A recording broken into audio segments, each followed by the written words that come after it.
Hello and welcome to How to Win the Lottery U Module, penultimate episode, A Man Asleep by George Perec. I'm Joey Lewandowski. Yep. That's true. That is true. Did you, Shreds, by design, build this module to be Euro as hell, or did it just turn out that way? And do Europeans write more in second person, or is that just a coincidence?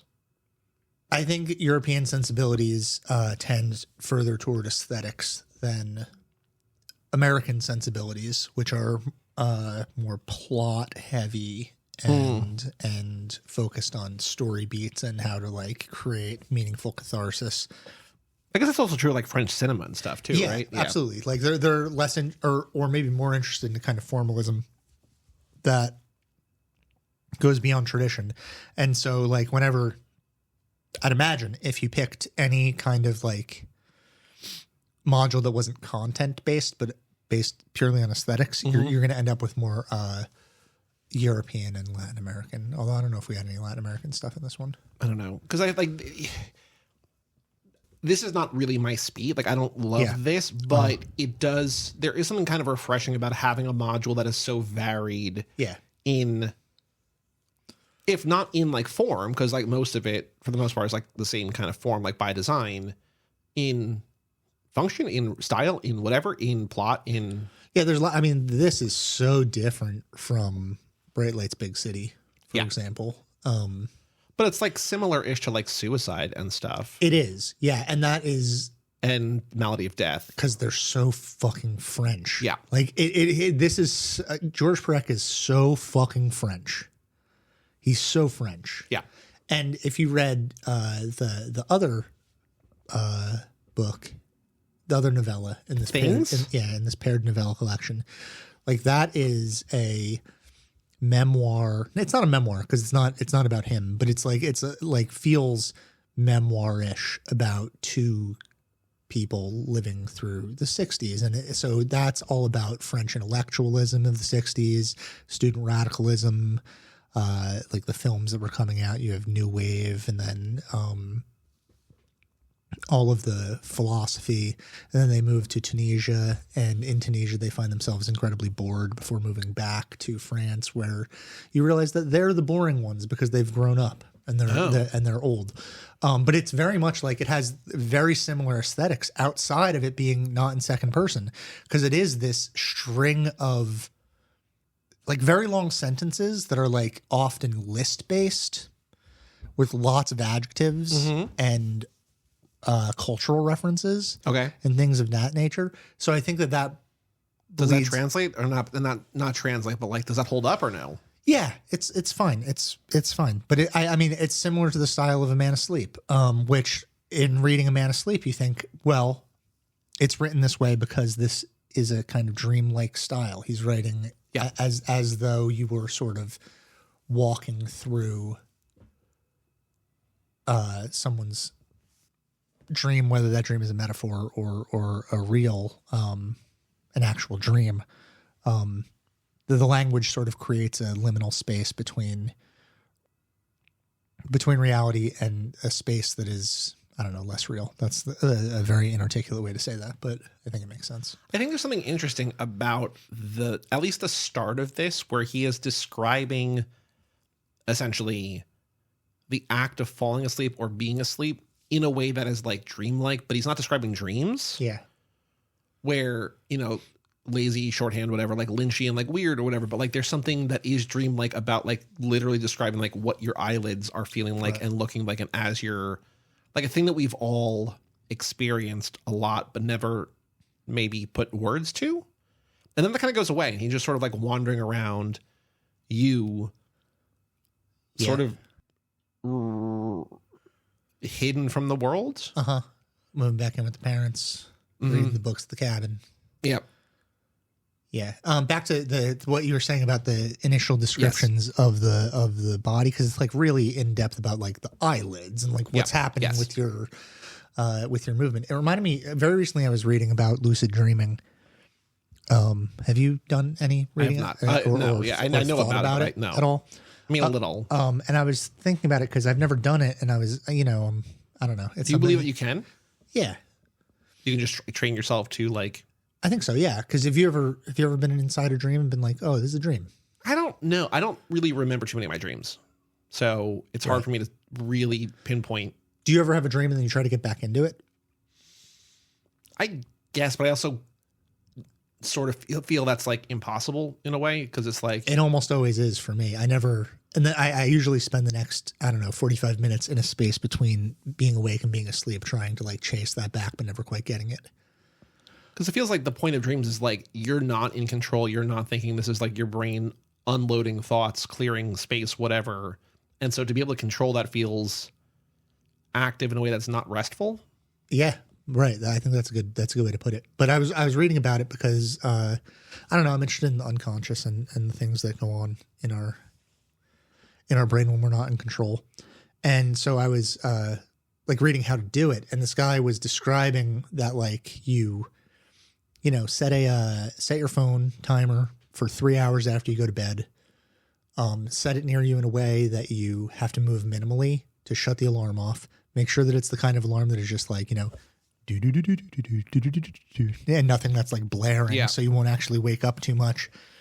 But then you have to, after that, be really conscious of not moving and focus on your breathing, and just like you're going to start getting physical sensations, but don't react to them. Some things like you're going to be able to start feeling like the saliva in your mouth and it like dripping down your throat or whatever, or feel like an itch on your arm. And it's saying like, don't react. That is your body testing you and saying like, this seems like bullshit, but okay. And saying, if you move to fix that, you're going to pull yourself back out of the sleep state. But you have to like enter into halfway in between. And it reminded me kind of that, just this like hyper realization of the way that your body is acting in this space between sleep and wakefulness, and being aware of like every inch of your of like the physical aspects of your body. And it reminded me a lot of meditation, obviously, too. I don't know if it's real or if it. I mean, I don't want to do it because like, what does that do? It just like, in theory, you could be like, oh, I can fly because like this is a dream and this isn't real. So I guess so, but like I don't know. I think you can also explore your unconscious in ways that it can be meaningful. You can, but can't like therapy do that too? Or maybe not. I guess so, yeah. I mean, like, there's other ways. I don't know. It feels like therapy's less trippy, man.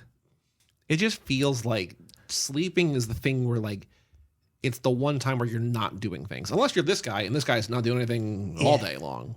Or that's kind of the point, right? Because the end of this book, jump way to the end of this book, is sort of a call to action. It's him saying, like, hey, get your shit together, fuckhead. Like, you got to start acting. You have to start, like, doing the stuff. Well, because the whole, like, this guy seems disenchanted by the world, essentially, right? Like, he thinks he's better than the world. He's disgusted by the world. He's like, I don't need to, I'd rather just play solitaire by myself and cheat at playing solitaire and win sometimes, but I don't really care about winning. Yeah. But play card games by myself and whatever. That section was interesting to me because I think this is sort of what George Perec is interested in, too. I'm not sure why he's interested in it, but it's something that I find a little bit fascinating. Is like the description of playing solitaire is really weird. Yeah. Because it's kind of, you think everyone already knows what solitaire is, right, and how to play it. But was that true in the 60s? I don't know. But once you start describing it, it sounds very strange. Yeah. It sounds complicated in a way that is odd. And I don't know. I've known how to play solitaire since I was like 5 because of the fucking computer, right? Not 5, probably like 10. The description of everyday things as alien things, because I think authors tend to not describe stuff like that because they think that the audience already has it in their head. Right.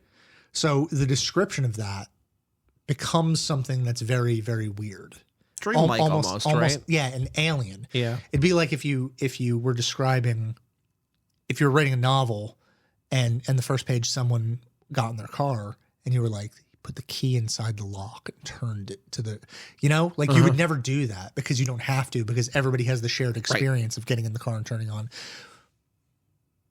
almost like if you were to do that, it would be like you were writing a science fiction novel about real life where you had to describe everything because people didn't have any knowledge of it. Right. Which seems like a language exercise. I liked it. It was, I didn't think about it as thoroughly as that, but I did make note of it. Like I was like, something is different here. Yeah, it's very strange. But then by the end, going back to like where we started, by the end, the author, right, is essentially telling, or I don't know how to describe it, but like, he's just like, look, you're not special. Get out there, do things. You're going to sleep your life away. You're going to waste your life away. Yeah. Look outside. There's so much people are just like you. You're not special. And I made a note, like, is it optimistic? Is it pessimistic? Is it motivating? Is it defeating? Because it could also be like, well, if everyone out there is like me, then like, that almost gives motivation to further not go out. Yeah. Because what am I going to? It's like if you're not special, right? Like it's sort of like the Fight Club sense, right? Like you're not some kind of snowflake. It's like, okay, well, in the Fight Club sense, it's meant to be empowering because you're meant to say like, I'm not special and therefore I'm part of this collective. But also, like, I think a pessimistic view of that is like, well, if I'm not special, that means like, well, what's even the point of like, to the you in this story, he thinks that he is special because he is above and better than everybody. And so like, if you take that away from him, right, it could empower you to be like, oh, I can go like talk to this guy and like have a drink with the guy and play a card game with a guy, or be like, well, if I'm just like him, then I'm just gonna kill myself or whatever. Yeah. I don't know. What if that's how this book ended, with him just like putting a gun in his mouth? I thought it might. I don't know. You have learnt nothing except that solitude teaches you nothing, except that indifference teaches you nothing. It was a lure. It was a mesmerizing illusion which concealed a pitfall. You were alone, and that is all there is to it, and you wanted to protect yourself. You wanted to burn the bridges between you and the world once and for all, but you are such a negligible speck. So mean. And the world is such a big word. Maybe big world. All you ever did was to drift around a city, to walk a few kilometers past facades, shop fronts, parks, and embankments. It's just like, well, if you're not happy here, just go somewhere else. Like you're just sticking in Paris, reading Le Monde, going to see the same movies over again, eating the same thing every day by design. Get out and see the world. Mm-hmm. But I also did get excited, like that same page, the Pequod's mentioned. I'm like, hell yeah. Right, yeah, the Pequod. Yeah. Yeah, this is the very end. Mm-hmm. I like that too. I like it when there's intertextuality. And we can think about this stuff all at once. Mm-hmm. Yeah, I mean, the primary metaphor of the text is this guy is asleep in a very, maybe in a very real way, and what we're reading is a dream. But then also he's a man who's actually like sleepwalking through life and not getting anything done, and his life is essentially a waste. I think there's something very, again, this is sort of toward the end. There's something very interesting in the book about your life or your neighbor's life belonging to you when you can hear him. Okay. Like he's like, I'm hearing him shuffle, like, open and close drawers and shuffle around and whatever. He's also never seen his neighbor, right? Right. Isn't that's like, or he maybe saw him once. He like to let him squeeze by him on the stairway or whatever. But like just the idea of, I guess it's also kind of like main character syndrome, sort of, where it's, everyone, like, you are the center of your own reality, but then all of a sudden there's this other guy in there and like you can't control the sounds he's making unless you like yell at him, but then that becomes a whole thing. But then you unknowingly become part of someone else's life because they can hear you doing the thing that you're doing. Yeah. Even if they're not like if you're in the next room or whatever, just like opening and closing a drawer or just going about your thing, but you don't know that, like, there's no reason for you to think that I can hear you. Yeah. You're not thinking about me, but I'm thinking about you. Like there's a weird, there's a bosho haiku. What's bosho? Bosho is a Japanese guy. Okay.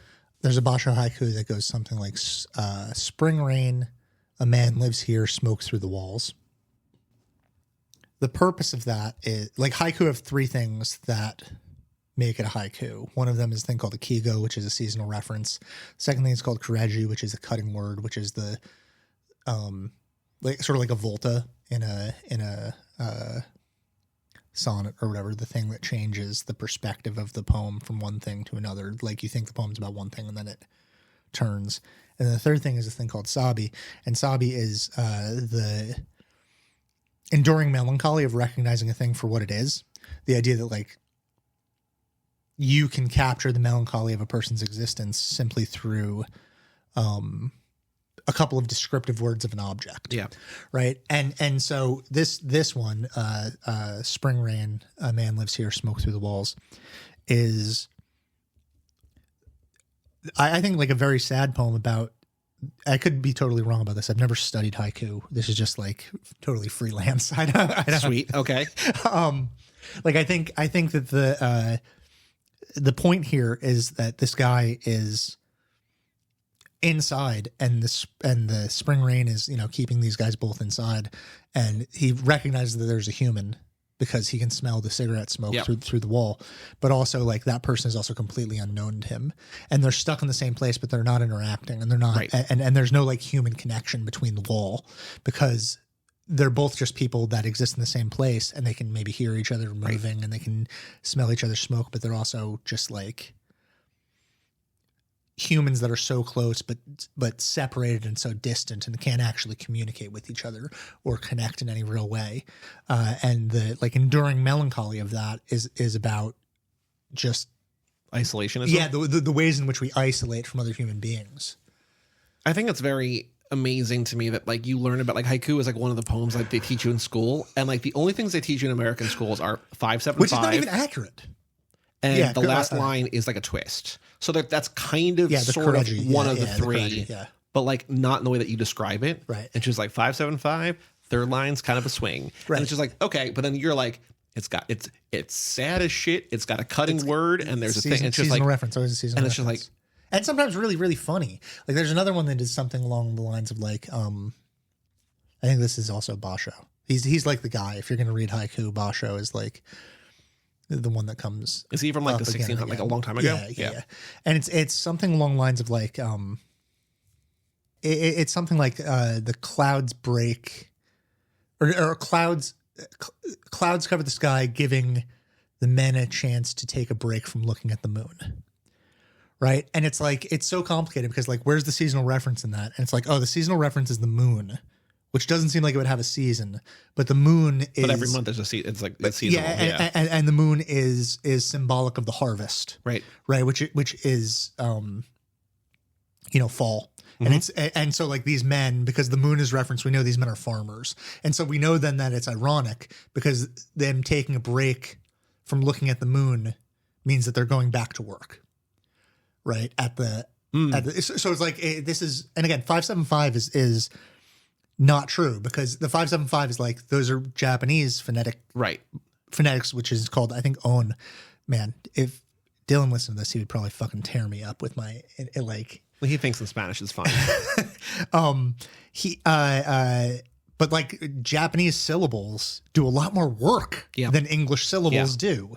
And so like 575 is bullshit. Like if you translate them, it's not. Well, that. Correct. But like when you're writing in English, it's got to be 575. It's got to be 575. It's such a strict thing. But so anyway, to get back to the point, like I think that isolationism of that Bosho poem really reminded me of this section where this guy is like next door and you can hear him like jingling his keys or like doing the dishes or whatever. But it's like there's no connection involved. He's not, because he's living his life in a way that refuses connection with other human beings. There is this enduring melancholy to his life or to your life because it's you, right? Which makes it doubly sad. Yeah. Right. That you're the one that is sleepwalking. It does seem a lot of this module is like putting you like to make you extra sad about like really being like a piece of shit. Yeah. It's like, hey, buddy, wake up. You're wasting your life. Yeah. Quit snorting cocaine. Coma baby lives. Mm-hmm. And enjoy the circus and the magic. Do you think that, like, again, maybe the three, sort of specifically the 3 Euro books, like Suicide and Malady of Death and this, and I know that, like, one of them, like, literally is not because, like, it was a suicide note, but, like, are they, do you think they're, like, passing judgment on this kind of lifestyle? Or are they just, like... No, I don't think so at They're all. just, like, this is a thing that people do. Yeah, I think it's, again, I mean, I think it's very European. I think there's something about it that it's just, like... Does it seem appealing? Yeah. They don't have the grind mindset that America has, which is like poisonous, right? Because, I mean, obviously, like What does it make me wonder, like, where does this guy get his money from? Like, I know he has his money, but like he like literally breaks down where the money comes from. But it's just like, what are you doing, guy? Yeah. Yeah. But I think also you got to keep in mind this is, again, the 60s. So you have like, there's a lot of like French student radicalism that is focused on socialism. I think there's like a, for sure, leaning on intellectualism as like a worthwhile habit. Sure. In a way that like we never have here. Yeah, We've never cared about. It's never you should just chill and read. In America, it's always like you got to get on that grind. Though I also do think that there is something, and this is something that we have talked about on and off throughout the entire podcast, both about books and movies and like the act of like consuming again, rereading or rewatching. Right. Yeah. But it doesn't seem like he is doing that for a positive reason. He's just like, there's a movie's playing. It's not like he's like, let me watch this again to learn things I didn't see the first time. It's just like, oh, movie's playing. I'll just walk in and just see what's up. Well, I think also in the 60s, there's only like 4 movies. No, there were a lot of movies. In the other novella, he gives like a very detailed list of like new movies come out on Monday, new movies come out on Wednesday, new movies come out on Friday. We go to each of these. This day is the bad day because there are no new movies on this day. Oh. And then we go, and it's just like about like going in this cycle of going to see all of the new movies that are out in Paris that week. Okay. Over and over again. And then sometimes you go see the same movie twice. Sometimes you see it 3 times. But like there's new movies out. I don't think it's 3 times a week. I think it's probably twice a week. But in this, it seems more apathetic. Just like, oh, the movie, like now is the time of the day where I see a movie. Yeah. A lot of reading of Le Monde too. Yeah. Parisian newspaper. Yeah. Do you think, and I do wonder if Egg wrote in about this because this is a thing that she has written in about before, going back to the Elif batuman, aesthetic versus ethical life. It doesn't seem especially aesthetic, but also maybe it is, or the aesthetic is the lack of aesthetic. It's not ethical. Well, I don't know. Yeah. You know? Yeah, I don't recall exactly what the distinction is, or like I mean I know what ethics are and I know what aesthetics are, but I'm blanking on like if there's a more specific philosophical. I wonder if I can find in an email the aesthetic versus the ethical, because idea behind Egg has written in about it like 2 or 3 times, I think. Yeah. She mentions about it twice. She mentions in the email about either or, just asking which life we live, and then sort of apropos related to the conversation we're having in Walker Percy's The Moviegoer. Yeah. She writes in about that and about aesthetic versus ethical and how the character in that book related to both.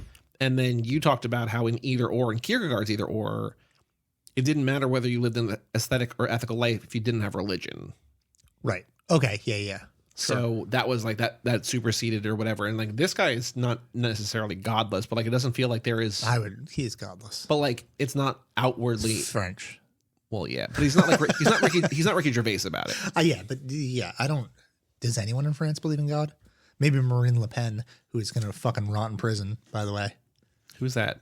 She's the leader of the far right party in France, but she's also she was like ahead in the popular vote, and she just got like convicted and is going to prison. Okay.